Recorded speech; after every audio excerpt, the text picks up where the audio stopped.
ನಿನಗಾಗಿ ಭಾಗ 163. ಮನೆಗೆ ಹೋದಾಗ ಮನೆಯ ಕೀಯನ್ನು ಕೂಡ ರಾಕೇಶ್ ಕೊಟ್ಟಿದ್ದ. ಇಬ್ಬರು ಕೂಡ ಖುಷಿಯಿಂದ ಹೋದರು. ಇಬ್ಬರೇ ಇರಬಹುದು, ಸ್ವಲ್ಪ ಪ್ರೈವಸಿ ಸಿಗುತ್ತದೆ ಅಂತ. ಅವನಂತೂ ಇಂದು ನನಗೆ ದೊಡ್ಡ ಹಬ್ಬ ಅನ್ನುವ ರೀತಿ ಖುಷಿಯಿಂದ ಇದ್ದ. ಕೇವಲ ಅವಳಿಗೆ ಅವರ ಅಮ್ಮನ ಅನಾರೋಗ್ಯದಿಂದ ಶಾಕ್ ಆಗಿತ್ತು. ಈಗ ಅಮ್ಮ ಸರಿ ಹೋಗಿದ್ದಾರೆ, ಇವಳು ಕೂಡ ಸರಿ ಹೋಗಿದ್ದಾಳೆ. ಅವಳನ್ನು ಇನ್ನೂ ಖುಷಿಪಡಿಸಬೇಕು. ಅವಳಿಗೆ ಎಷ್ಟು ಕಷ್ಟ ಆಗಿದೆ ಅದಕ್ಕಿಂತ ಜಾಸ್ತಿ ಅಂತ ಅವನು ಯೋಚಿಸುತ್ತಿದ್ದ. ಕೇವಲ ಹಾಸಿಗೆ ಮೇಲೆ ಅಲ್ಲ, ಬೇರೆ ರೀತಿ ಅವಳಿಗೆ ಏನಾದರೂ ಇಷ್ಟವಾಗುವ ಅಡುಗೆಯನ್ನು ಮಾಡಬೇಕು ಅಂತ ಅವನು ಯೋಚಿಸುತ್ತಿದ್ದ. ಇದುವರೆಗೂ ಕೂಡ ಅವನಿಗೆ ಸ್ಟವನ್ನು ಹಚ್ಚಲು ಬರುವುದಿಲ್ಲ. ಇನ್ನು ಅಡುಗೆ ಹೇಗೆ ಮಾಡುವುದು ಅದನ್ನು ನೆನೆದು ಬೇಸರ ಮಾಡಿಕೊಂಡ. ನಂತರ ತಾನೇ ಸೋಷಿಯಲ್ ಮೀಡಿಯಾದಲ್ಲಿ ನೋಡಿ ಅಡುಗೆಯನ್ನು ಕಲಿಯಬಹುದು, ಅದೇನೋ ದೊಡ್ಡದ ಅಂತ ಅಂದುಕೊಂಡು ಮನೆಯ ಬಾಗಿಲನ್ನು ತೆಗೆದ. ನಿಧಾನವಾಗಿ ಅವಳನ್ನು ಒಳಗೆ ಕರೆದುಕೊಂಡು ಹೋದ. ಲೈಟ್ ಆನ್ ಮಾಡಿದಾಗ ಅಲ್ಲಿದ್ದ ದೃಶ್ಯವನ್ನು ನೋಡಿ ಬೆಚ್ಚಿದ. ಅಯ್ಯೋ, ಇವಳಂತೂ ಜೋರಾಗಿ ಕಿರುಚೆ ಅವನನ್ನು ಗಟ್ಟಿಯಾಗಿ ಹಿಡಿದುಕೊಂಡಳು.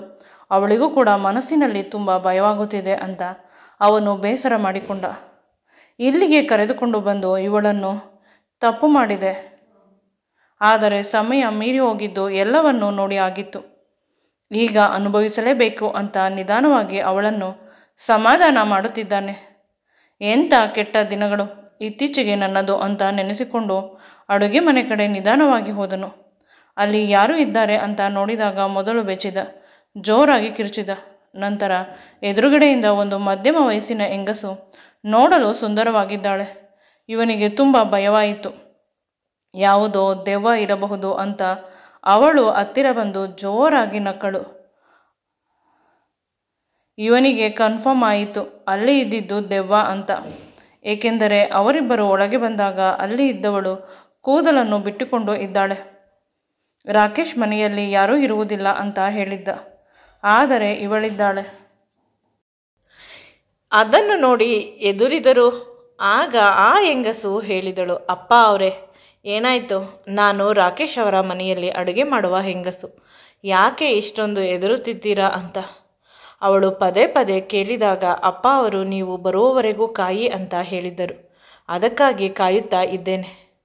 ಅವನು ಮನೆಯಲ್ಲಿ ಯಾರೂ ಇರುವುದಿಲ್ಲ ಅಂತ ಕೀ ಕೊಟ್ಟಿದ್ದ ಅಂತ ಕೀಯನ್ನು ತೋರಿಸಿದಾಗ ಅದು ನಾನು, ನಮ್ಮ ಅತ್ತೆ ಬರುತ್ತಾರೆ ಊರಿಂದ ಅಂತ ಕಾಯುತ್ತಾ ಕುಳಿತಿದ್ದೆ. ಆದರೆ ನಮ್ಮತ್ತೆ ನಾಳೆ ಬರುತ್ತೇನೆ ಅಂತ ಫೋನ್ ಮಾಡಿದ್ದರು. ಹೇಗಿದ್ದರೂ ನಾಳೆ ರಜೆ ತೆಗೆದುಕೊಳ್ಳಬೇಕಲ್ಲವೇ, ಇವತ್ತು ಕೆಲಸ ಮಾಡಿಬಿಡೋಣ ಅಂತ ಬಂದೆ. ಒಳಗೆ ಹೇಗೆ ಬಂದೆ ಅಂತ ಇವನು ತುಂಬ ಅನುಮಾನದಿಂದ ಕೇಳಿದ. ನನ್ನ ಬಳಿ ಒಂದು ಕೀ ಇರುತ್ತದೆ. ನಾನು ಬೆಳಿಗ್ಗೆ 5 ಗಂಟೆಗೆ ಬಂದು ಟಿಫನ್ ಮಾಡಿ ಹೋಗುತ್ತೇನೆ, ಅದಕ್ಕಾದರೂ ನನಗೆ ಕೀ ಬೇಕು. ಅವನು ಇನ್ನೂ ಭಯದಲ್ಲಿ ಇದ್ದ. ಅವಳ ಕಾಲುಗಳ ಕಡೆ ತನ್ನ ಗಮನವನ್ನು ಹರಿಸುತ್ತಿದ್ದ. ಆಗ ಅವಳು ತನ್ನ ಸೀರೆಯನ್ನು ಸ್ವಲ್ಪ ಮೇಲೆ ಎತ್ತಿದಳು. ಹಿಂದೆ ತಿರುಗಿ ನೋಡಿ, ನನ್ನ ಕಾಲು ಸರಿಯಾಗೇ ಇದೆ. ನಾನೇನು ದೆವ್ವ ಅಲ್ಲ, ನಾನು ಮನುಷ್ಯಳೆ. ನೀವಿಬ್ಬರು ಕಿರುಚಿದ್ದು ಕೇಳಿಸಿಕೊಂಡೆ. ಸ್ವಲ್ಪ ಹೊತ್ತು ಆಟ ಆಡಿಸೋಣ ಅಂತ ಸೈಲೆಂಟಾಗಿ ಇದ್ದೆ ಅಂತ ತನ್ನ ಕೂದಲನ್ನು ಎತ್ತು ಕಟ್ಟಿದಳು. ನನ್ನ ಹೆಸರು ಕಾಮಾಕ್ಷಿ, ಇಲ್ಲೇ ಕೆಲಸ ಮಾಡುತ್ತಿರುವುದು. ನಾನು ತುಂಬ ವರ್ಷಗಳಿಂದ ಇವರ ಮನೆಯಲ್ಲಿ ಇರುವುದು. ನೀವಿಬ್ಬರು ಏಕೆ ಎದುರುಕೊಂಡಿರಿ? ಇಬ್ಬರು ಒಳ್ಳೆಯ ಕೆಲಸದಲ್ಲಿ ಇದ್ದೀರಾ, ಚೆನ್ನಾಗಿ ಓದಿಕೊಂಡಿರಬಹುದು. ನನ್ನಂಥವಳನ್ನು ನೋಡಿದ ತಕ್ಷಣ ಇಷ್ಟೊಂದು ಹೆದರುವ ಅವಶ್ಯಕತೆ ಏನಿದೆ ಅಂತ ಅವಳು ಜೋರಾಗಿ ನಕ್ಕಳು. ಅವಳು ನಕ್ಕಾಗಲೂ ಕೂಡ ದೆವ್ವದ ರೀತಿ ಕಾಣುತ್ತಿದ್ದಳು. ನಾನು ನಂತರ ಪವಿತ್ರಳ ಬಳಿ ಹೋಗಿ ನಡೆದ ಎಲ್ಲ ವಿಷಯವನ್ನು ಹೇಳಿದೆ. ಅವಳಿಗೆ ಸ್ವಲ್ಪ ಸಮಾಧಾನವಾದರೂ ಕೂಡ ಇನ್ನೂ ಅವಳ ಮನಸ್ಸಿನಲ್ಲಿ ಇದ್ದ ಭಯ ಹೋಗಿರಲಿಲ್ಲ. ಅವಳು ನನ್ನ ಹತ್ತಿರ ಬಂದು ಏನಾಯಿತು ಅಂತ ಪದೇ ಪದೇ ಕೇಳುತ್ತಿದ್ದಳು. ಆಗ ನಾನು ಕಾಮಾಕ್ಷಿ ಬಳಿ ಕರೆದುಕೊಂಡು ಹೋದೆ.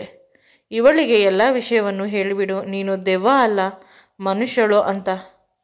ತುಂಬ ಹೆದರಿಕೊಂಡಿದ್ದಾಳೆ ಅಂತ ಹೇಳಿದರೂ ಕೂಡ ಕಾಮಾಕ್ಷಿ ಏನು ಮಾತನಾಡಲಿಲ್ಲ.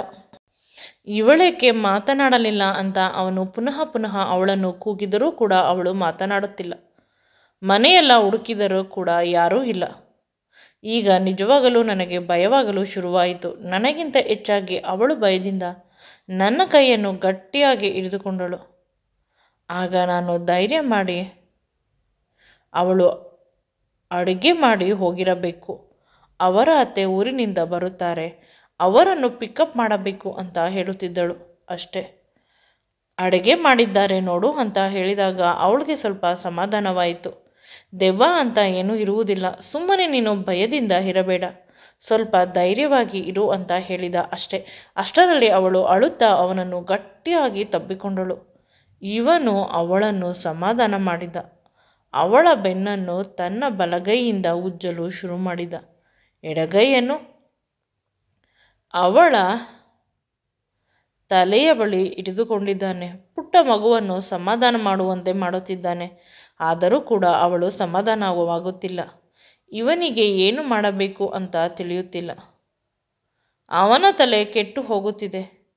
ಅವಳ ಒಂದೊಂದು ಕಣ್ಣೀರ ಹನಿಗೂ ಕೂಡ ಇವನು ದುಃಖ ಪಡುತ್ತಿದ್ದಾನೆ.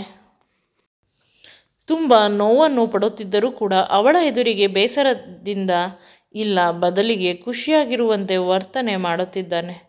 ಅವಳನ್ನು ಸಮಾಧಾನ ಮಾಡಿಸಿದ ನಂತರ ಚೆನ್ನಾಗಿ ಕೈಯನ್ನು ತೊಳೆದು ಕೆಲಸದವಳು ಮಾಡಿಟ್ಟು ಹೋಗಿದ್ದ ಅಡುಗೆಯನ್ನು ಹಾಕಿಕೊಂಡು ಬಂದು ಅವಳಿಗೆ ನಿಧಾನವಾಗಿ ತಿನ್ನಿಸಲು ಆರಂಭಿಸಿದ. ಅವಳು ಕೂಡ ಮೊದಲು ಸ್ವಲ್ಪ ನಾಟಕ ಆಡಿದರು. ಆಮೇಲೆ ತಿಂದಳು.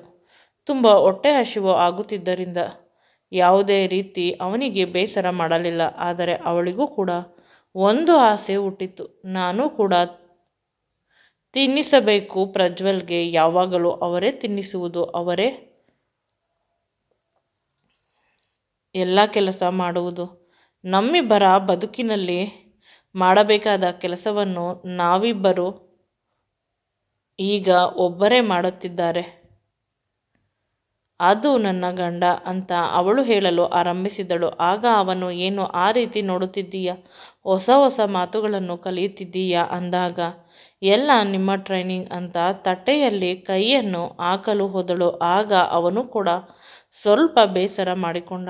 ಅವಳು ಏನಾಯಿತು ಅಂತ ನೋಡಿದಾಗ, ನೀನು ಕೈಯನ್ನು ತೊಳೆದಿಲ್ಲ, ಆಸ್ಪತ್ರೆಯಿಂದ ಬಂದು ನನಗೆ ಒಂದು ತುತ್ತು ತಿನ್ನಿಸುತ್ತೀಯಾ, ನಂತರ ಅಲ್ಲಿರುವ ಅಷ್ಟು ಊಟ ಇನ್ಫೆಕ್ಟ್ ಆಗುತ್ತದೆ, ನಿನಗೆ ಪುನಃ ನಾನು ಹೇಗೆ ತಿನ್ನಿಸುವುದು ಅಂತ ಸ್ವಲ್ಪ ಗಂಭೀರವಾಗಿ ಹೇಳಿದ.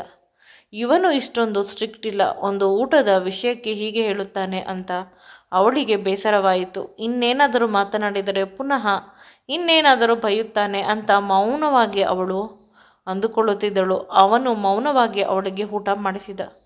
ತುಂಬ ಚೆನ್ನಾಗಿ ಮಾತನಾಡುತ್ತಿರುವುದರಿಂದ ಅವಳು ನನ್ನ ಜೊತೆ ಸದರ ಕಂಡುಕೊಂಡಿದ್ದಾಳೆ, ಎಷ್ಟು ಬೇಕೋ ಅಷ್ಟು ಮಾತ್ರ ಮಾತನಾಡಬೇಕು ಅಂತ ಅವನು ಯೋಚಿಸುತ್ತಿದ್ದ. ಅವನಿಗೆ ತುಂಬ ಇಷ್ಟ ಇವಳನ್ನು ಕಂಡರೆ. ಆದರೆ ಸಡನ್ನಾಗಿ ಇಷ್ಟು ಗಂಭೀರವಾಗಿದ್ದಾನೆ, ಅಥವಾ ಈ ಸ್ಟ್ರೆಸ್ಗಳಿಂದ ಅವನು ಆ ರೀತಿ ಆಗಿರಬಹುದು ಅಂತ ಸುಮ್ಮನಾದಳು.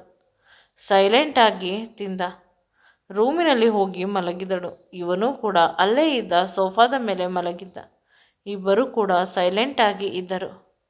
ಅವಳಿಗೆ ಇವನು ಬೈದ ಅಂತ ಇವನಿಗೆ ಅವಳು ಇನ್ನು ಮಕ್ಕಳ ರೀತಿ ಆಡುತ್ತಾಳೆ ಅಂತ. ಸುಮಾರು ಸಮಯದ ನಂತರ ಅವನಿಗೆ ಎಚ್ಚರವಾಯಿತು. ತಾನು ಎಲ್ಲಿದ್ದೇನೆ ಅನ್ನುವುದನ್ನು ಅವನು ಅರಿಯಲೇ ತುಂಬ ಸಮಯ ಬೇಕಾಯಿತು. ಅವನಿಗೆ ತಿಳಿಯಿತು, ತಾನು ಸೋಫಾದ ಮೇಲೆ ಮಲಗಿದ್ದೇನೆ, ಅವಳು ರೂಮಿನಲ್ಲಿ ಇದ್ದಾಳೆ. ಅಯ್ಯೋ, ಅವಳು ಭಯಪಟ್ಟಿರಬಹುದು. ದೆವ್ವದ ವಿಷಯವನ್ನು ಇಬ್ಬರು ಮಾತನಾಡಿದೆವು, ಮನೆಯಲ್ಲಿ ಸಂಪೂರ್ಣವಾಗಿ ಇದೆ ಅಂತ ನಂಬಿದ. ಈಗ ಅವಳ ಬಳಿ ಹೋಗಿ ಅವಳಿಗೆ ಧೈರ್ಯ ತುಂಬಬೇಕು ಅಂತ ಯೋಚಿಸುತ್ತಿದ್ದ. ರೂಮಿಗೆ ಹೋದ. ಬಾಗಿಲನ್ನು ತೆಗೆದು ನೋಡಿದಾಗ ಅವನಿಗೆ ಆಶ್ಚರ್ಯವಾಯಿತು. ಯಾವುದೇ ಭಯವಿಲ್ಲದೆ ಆರಾಮವಾಗಿ ನಿದ್ರೆ ಮಾಡುತ್ತಿದ್ದಾಳೆ. ಪೂರ್ಣಚಂದ್ರನೇ ಅವಳು ಆ ರೀತಿ ಕಾಣುತ್ತಿದ್ದಾಳೆ. ಅವಳ ಹಣೆಗೆ ಮುತ್ತು ಕೊಟ್ಟ. ಅವಳು ಚೆನ್ನಾಗಿ ಕಾಣುತ್ತಿದ್ದಳು. ನೀಲಿ ಕಲರ್ ಬಟ್ಟೆ ಹಾಕಿಕೊಂಡಿದ್ದಳು. ಪಾಪ, ಅವಳಿಗೆ ಏನು ಗೊತ್ತು, ನಾನೇ ಚಿಕ್ಕ ವಿಷಯಕ್ಕೆ ಅವಳಿಗೆ ಬೈದು ಬಿಟ್ಟೆ, ತಟ್ಟೆಯಲ್ಲಿ ಕೈ ಹಾಕಿದ್ದಕ್ಕೆ. ನನಗೆ ತಿನ್ನಿಸಬೇಕು ಅಂತ ಆಸೆಯಿಂದ ಬಂದಿದ್ದಳು ಅಂತ ಅವನು ಅದನ್ನು ನೆನೆಸಿಕೊಂಡು ಸ್ವಲ್ಪ ಬೇಸರ ಮಾಡಿಕೊಂಡು ಅವಳ ಬಳಿ ಕುಳಿತ. ಅವನು ಕುಳಿತ ಸ್ವಲ್ಪ ಸಮಯಕ್ಕೆ ಅವಳಿಗೆ ಎಚ್ಚರವಾಯಿತು. ಏನಾಯಿತು, ಏಕೆ ಅಂತ ಕೇಳಿದಳು. ಆಗ ಅವನು ಸಾರಿ ಅಂತ ಅವಳ ಕೆನ್ನೆಯನ್ನು ಮುಟ್ಟಿ ಹೇಳಿದ. ಅವಳು ನಗುತ್ತಾ ಪರವಾಗಿಲ್ಲ ಅಂದಳು. ಅವನಿಗೆ ಸ್ವಲ್ಪ ಸಮಾಧಾನವಾಯಿತು. ಈಗ ಹೊಟ್ಟೆ ಹಸಿವಾಗುತ್ತಿತ್ತು. ಅವನಿಗೆ ನನಗೆ ಊಟ ಮಾಡಿಸುವುದಿಲ್ಲವೇ ಅಂತ ಅವನು ಕೇಳಿದ. ನೀವಿನ್ನೂ ಊಟ ಮಾಡಿಲ್ಲವೇ ಅಂತ ಅವಳು ತುಂಬ ಶಾಕ್ ಆಗಿ ಕೇಳಿದಳು.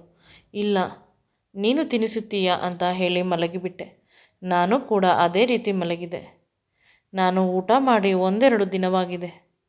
ನಿನ್ನ ಹಿಂದೆ ಸುತ್ತು ಭಯವಾಗುತ್ತಿತ್ತು, ಎಲ್ಲಿ ನನ್ನನ್ನು ಬಿಟ್ಟು ಹೊರಟು ಹೋಗುತ್ತೀಯಾ ಅಂತ. ಅದಕ್ಕೆ ಹೊಟ್ಟೆ ಹಸಿವು ಆಗುತ್ತಿರಲಿಲ್ಲ. ಈಗ ನೀನು ಬೇಕು, ನೀನು ಬಂದಿದ್ದೀಯಾ, ಇನ್ನು ನನಗೆ ಯಾವುದೇ ರೀತಿಯ ಯೋಚನೆಯಾಗಲಿ ಬೇಸರವಾಗಲಿ ಇಲ್ಲ ಅಂತ ಅವನು ಹೇಳಿದಾಗ ಅವಳು ಹೊರಬಂದು ಅವನಿಗೆ ತಿನ್ನಿಸಲು ಆರಂಭಿಸಿದಳು. ಮೊದಮೊದಲು ಖುಷಿಯಿಂದ ತಿನ್ನುತ್ತಿದ್ದವನು ನಂತರ ಅವಳು ಯಾವಾಗ ಇವನಿಗೆ ತಿನ್ನಿಸಲು ಆರಂಭಿಸಿದಳು ಆವಾಗಿನಿಂದ ತುಂಟಾಗಿ ಕೆಲಸ ಕೊಡುತ್ತಿದ್ದಾನೆ. ಅವಳು ಇವನ ಬಾಯಿಗೆ ತಿನ್ನಿಸಬೇಕಾದಾಗ ಅವಳ ಬೆರಳನ್ನು ಕಚ್ಚಿದ. ಅವಳು ಆ ಅಂತ ಅಂದಾಗ ಅವಳ ಬೆರಳನ್ನು ಪುನಃ ತನ್ನ ಬಾಯಿಗೆ ಹಾಕಿಕೊಂಡನು. ಆಗ ಅವನಿಗೆ ಸ್ವಲ್ಪ ಸಮಾಧಾನವಾಯಿತು. ಪುನಃ ಅವನು ಅವಳ ಬೆರಳಿನಿಂದ ಹಿಡಿದು ಅವಳ ದೇಹದ ಎಲ್ಲ ಭಾಗಗಳಿಗೆ ಮುತ್ತನ್ನು ಕೊಡಲು ಆರಂಭಿಸಿದ. ಮುಂದೆ ಈ ವಿಡಿಯೋ ಇಷ್ಟವಾಗಿದ್ದಲ್ಲಿ ನನ್ನ ಚಾನಲನ್ನು ಲೈಕ್ ಮಾಡಿ, ಶೇರ್ ಮಾಡಿ ಮತ್ತು ಸಬ್ಸ್ಕ್ರೈಬ್ ಮಾಡಿ. Thanks for watching.